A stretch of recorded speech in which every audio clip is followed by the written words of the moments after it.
Alejandro Rivera was 35 when he arrived to a mid-sized city in the northeast. He found it hard to pronounce at first, Worcester, but with time, he learned that it was said Worcester. This new place granted him asylum after fleeing gang violence that had claimed his brother's life in El Salvador. He carried a single duffel bag, a folder of documents proving his case, and the weight of what he'd left behind. Parents who waved from the doorway, a niece he'd promised to send photos of snow. It was late fall, 2025.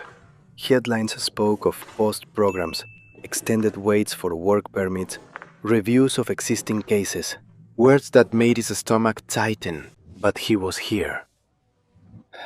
Safe. For now. In a basement apartment arranged by a resettlement agency.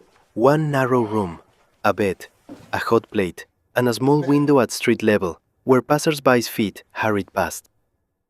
Winter came faster than he thought, bringing a cold he didn't think was possible. Snow painted everything white and muffled the city's noise, but inside, it felt colder. Silence, broken only by the hum of the radiator, and calls home that ended too quickly to avoid tears. In the mornings, he attended English classes at the community center. Afternoons, he filled out job applications despite the delays in authorization. In the evenings, he scrolled through news on his phone. Stories of detentions, ICE raids, policy changes, friends on a similar journey still waiting in limbo. Doubt crept in, like frost on the glass. Did I do the right thing? Will this ever feel like home? Will I ever be accepted here? One gray December day, walking back from class, he passed a small hardware store with a sidewalk bin of discounted seed packets. Marigolds. Bright orange. Labeled easy to grow. Full sun. Remembering his grandmother's courtyard in San Salvador. How she coaxed flowers from cracked pots during dry seasons. Un impulse. He bought a packet, a shallow wooden box, and a small bag of soil back in the apartment. He cleared dust from the windowsill, filled the box, pressed the tiny black seeds into the earth, and watered them with a cup from the sink. He whispered in Spanish, the way his grandmother had. Aguanten, hay sol por venir. Hold on, the sun will come. He tended them daily, checking for dampness, wiping condensation from the window to let in what weak light there was. At first, nothing. Just soil, patient and dark. He spoke to them in quiet moments. You're stronger than you look. A classmate from Honduras, Valeria, noticed the box during a group chat and stopped by a few days later. They talked longer than expected. Not about big things. Just pieces. Her journey, the waiting, the strange feeling of starting over in a place that doesn't know you yet. Before she left, she smiled at the empty soil. They'll come. You just have to keep showing up. Slowly, green appeared. Pale shoots in January, stronger stems by February. One evening, a neighbor from upstairs, an older woman named Maria, knocked with a plate of cookies. She lingered at the door, a moment longer than expected. I see your flowers through the window. They're coming along nice. My parents came from the Dominican Republic a long time ago now.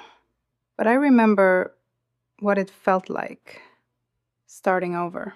He invited her in. Conversation followed. Slow at first, then easier. They spoke about everything. Shared memories. Different countries, but familiar feelings. If you ever need anything, I'm upstairs. Then the letter came. Plain envelope. Official seal. He sat on the edge of his bed as he opened it, reading each line more slowly than the last. Additional review. Extended processing time. No clear date. He read it again and again. The room felt smaller. That same week, the plants began to droop. The stems bent slightly toward the window, thin and searching for life. The soil dried faster than before. The light wasn't enough. A few nights later, he called home. The connection was poor. Voices cut in and out, but he understood enough. Something had gotten worse. Someone needed help. There were things he could not fix from here, and he could not go back. After the call, he sat in the dim room long after the screen went dark. The radiator hummed. Cars passed overhead. Somewhere, a door slammed. The next morning, he looked at the window box. The leaves were duller now, softer, tired. He didn't water them. He told himself he would later, but later didn't come. A day passed, then another. When he finally looked again, the soil had pulled away from the edges of the box. The stems sagged more noticeably now. He stood there, longer than usual. Quiet, still. One stem rested against the edge, not broken, just unable to hold itself up. A day or so later, Valeria returned, this time carrying a small LED grow light. My mom used one for her basil. Setting it gently near the window, Winter here, it's different. she adjusted the light above the box. Sometimes it's not about more sun, just a little help. Then, slowly, he reached for the cup by the sink, filled it, and poured, carefully, watching the soil darken, watching it tick. Alejandro started taking longer walks on clearer days. The city began to feel less foreign.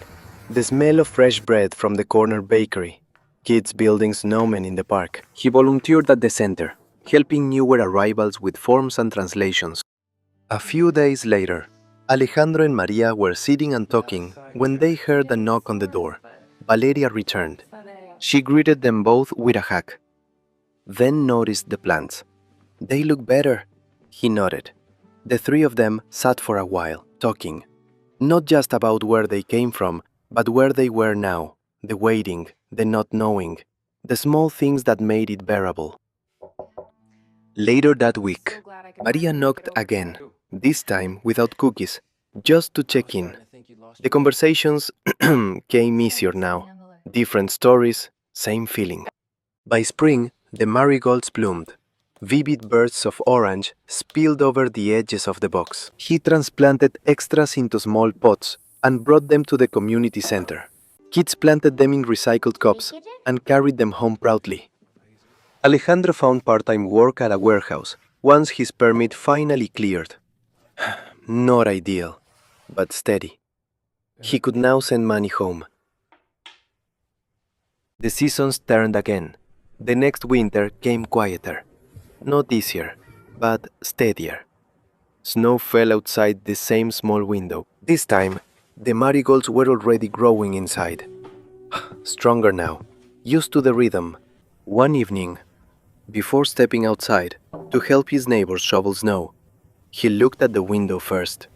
Bright orange flowers against the pale light of winter. He took a picture. He sent it to his niece. Not just the snow she had asked for, but something that had learned to live through it. The window box had become something more than a habit. It was proof that something could take root, even here, with uncertain ground, with help. Alejandro Rivera was still waiting, still missing home fiercely. But something had shifted. Not all at once, not completely, but enough. Not as a grand arrival, but as small things. A knock on the door, a shared story, a borrowed light, people who stayed. Resilience isn't always dramatic defiance. Sometimes it's a man in a dim basement, forgetting for a moment, and then remembering to try again. What comes after the storm isn't instant belonging. It's the first green thing, insisting on life in uncertain ground, and the people who help you keep it alive.